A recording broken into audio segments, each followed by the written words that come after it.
subscribers. I first want to thank all of you because, to my shock, I had 77 views and 12 subscribers to my first video. I want to thank you, all of you who subscribed. And now I'm ready to sort of tell another story. And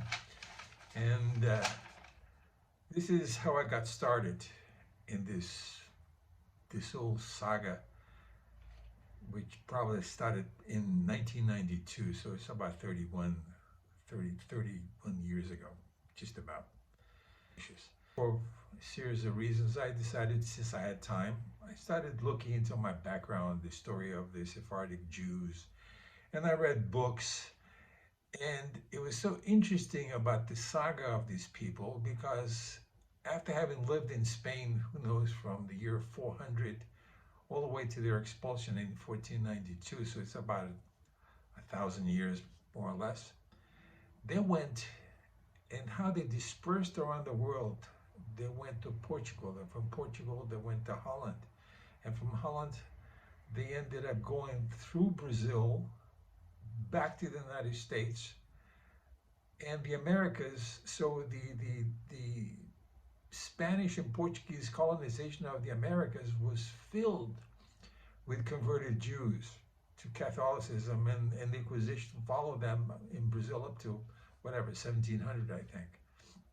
Not only they went to the Americas, but they also went towards the Ottoman Empire, because it was one of the few regions that was anxious to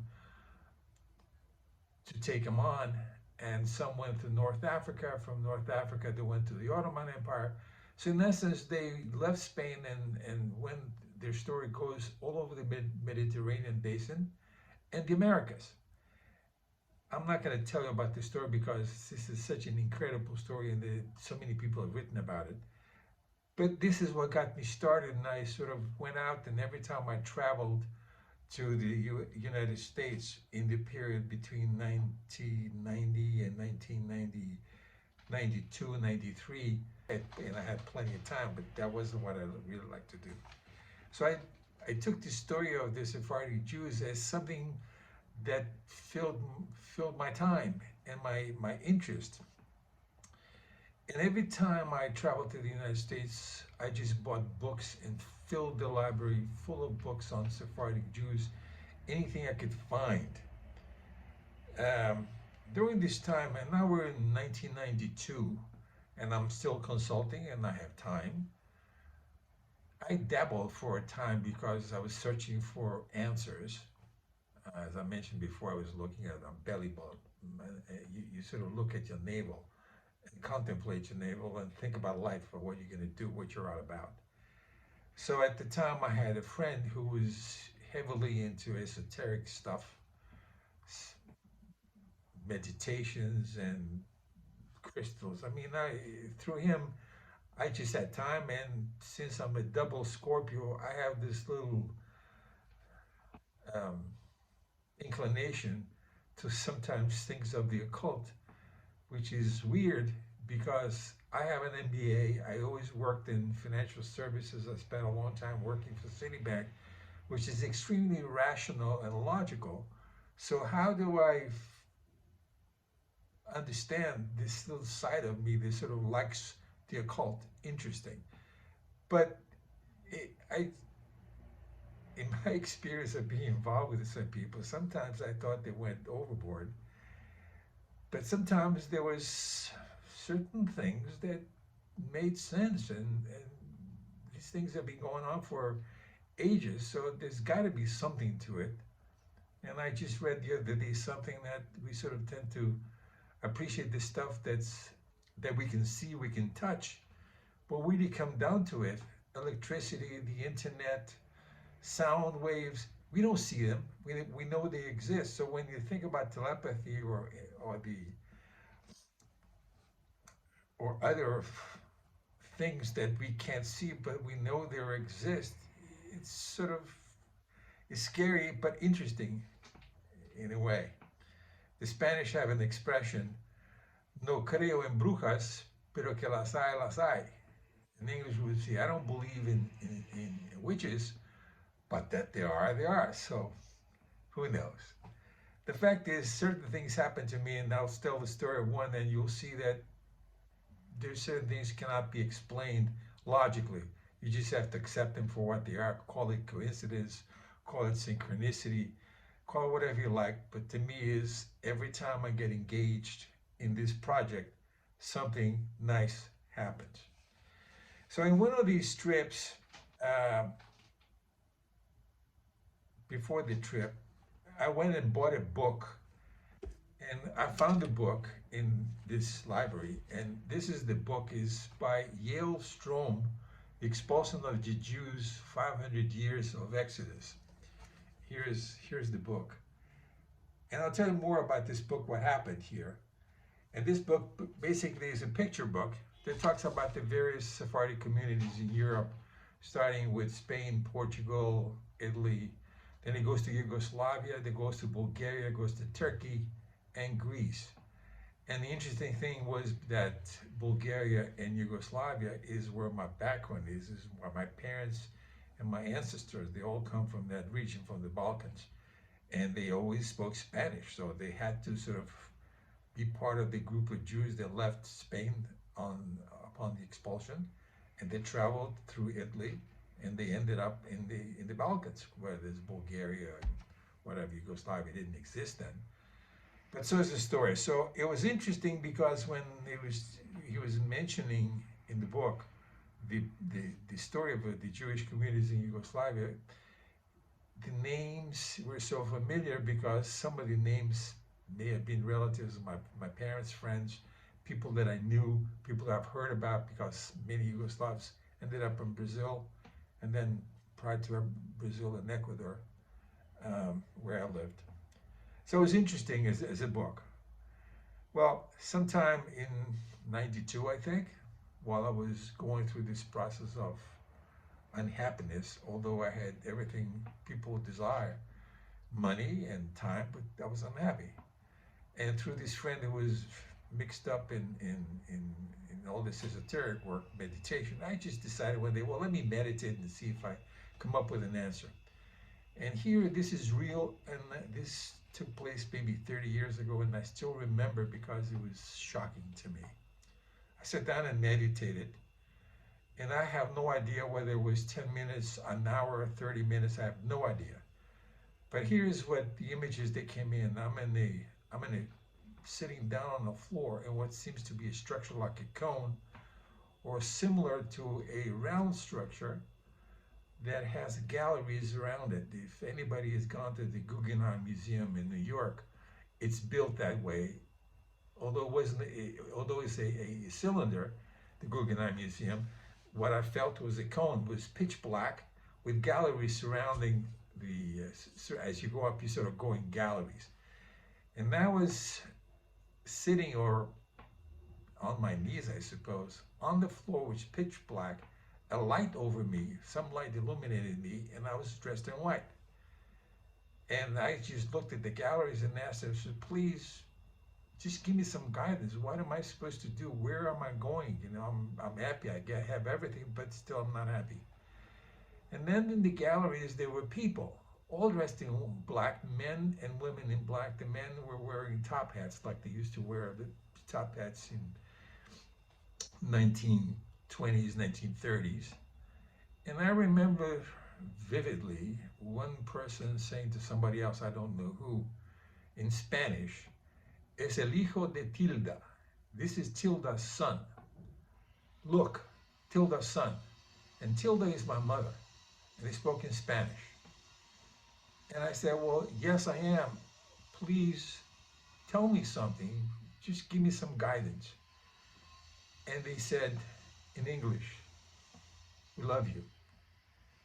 And I said, well, thank you very much. That's great. But I just need guidance. Where? What do I do? And the response was, well, I love you. We love you. And so I went on for about 2 or 3 times that I kept on asking the question, and I got the same response. Obviously, I was crying, and it was over.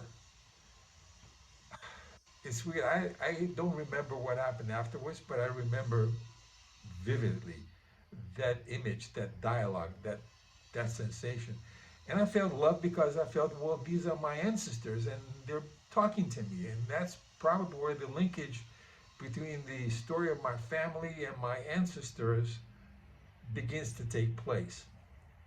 Well, maybe a couple of months after this session, I think I went again to New York, and on one of these consulting trips that I had, and I went to a bookstore, and I decided, you're here. Remember that book that you bought a couple of months ago by Yale Strom? Wouldn't it be nice if you were able to talk to him, and if you would tell you why did he write the book? I mean, what drove him to write it? What did he learn? Because it's so interesting as a project. So I said, well, how do I get in touch with Yale Strom? And what happened is I decided, well, the only place I could do this is call the book editor and see if they could give me a contact number or something. I did call the book editor, and I said, I'd like to sort of talk to Yale Strom, which published that book. And here's the book again, if you didn't notice. Yale Strom is right here at the bottom. The lady said, well, Yale Strom doesn't show up here at all, but he so happens to be here now. You want to talk to him? I was floored. Imagine, a man, I bought a book 6 months before. I go to New York, try to search for him, and call his editor, and they tell me he never shows up, but he's on that particular day, he's there and available to talk to me. Amazing. This is one of the many situations that happened while I searched for the story of my family. So I have to say, I have to believe that it's something I need to do. And I did. But anyway, to continue the story. So I spoke to Yale Strom and we agreed to have lunch. Now, Yale Strom is an interesting person because he told me that he decided he was a musician. And he's a famous musician. You can search for Yale Strom, you'll find that he's a musician. He basically a musician, and he has a band which is called Pastrami. And he plays klezmer music, which is music of the Jewish communities in Eastern Europe, basically. It's typical music. And you can find him in YouTube. There's various videos of him, and he's a well-known person. Yale Strom. So he told me that he was interested in music. Maybe this is at the beginning of his career. He was looking for learning about music, and I guess he must have tried Sephardic music. I don't remember our dialogue. We had an interesting lunch. He told me about that, and he gave me some indications of what to do and what to see, who to speak to. And he gave me indications of the president of the Sephardic community in Lisbon. And he gave me some names of, I can't remember anything else because I only ended up visiting the Portuguese synagogue in Lisbon and spoke to the president, who invited me to his house. I told him the story that I was looking for Caliph, Capone, anything that I could find in terms of information about my family. And he gave me the name of somebody to check that he came from Bulgaria. And later I found out his name was Sam Levy. And I met Sam Levy in Portugal, in Lisbon, which was the following day. He was probably in his 80s. He had come from Bulgaria. And we had a nice chat. We had a nice lunch. And that story from Sam Levy, I didn't go back, I'm sorry. I went to Geneva because I was going to meet my son in Geneva. This was the summer, I think, of 1992. Well, in Geneva, I went to my cousin's house, and my cousin is the only living direct Capone descendant. And what I found there was enormous amounts of information about my family.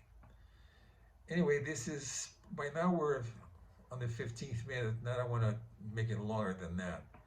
The important thing is that you see that as I began to sort of search for the story of Sephardic Jews, I ended up finding information. I ended through Yale Strom, I ended up meeting somebody in Portugal, which introduced me to somebody else who was instrumental in arranging for information post his death, 20 years after his death, that I found information about my great grandfather that wasn't available at the time I went to Switzerland back in 1992. But the story of what happened after Portugal is for the next video, which I'll probably, if lucky, I'll tape today or tomorrow. Again, my friends, thank you very much for listening to me.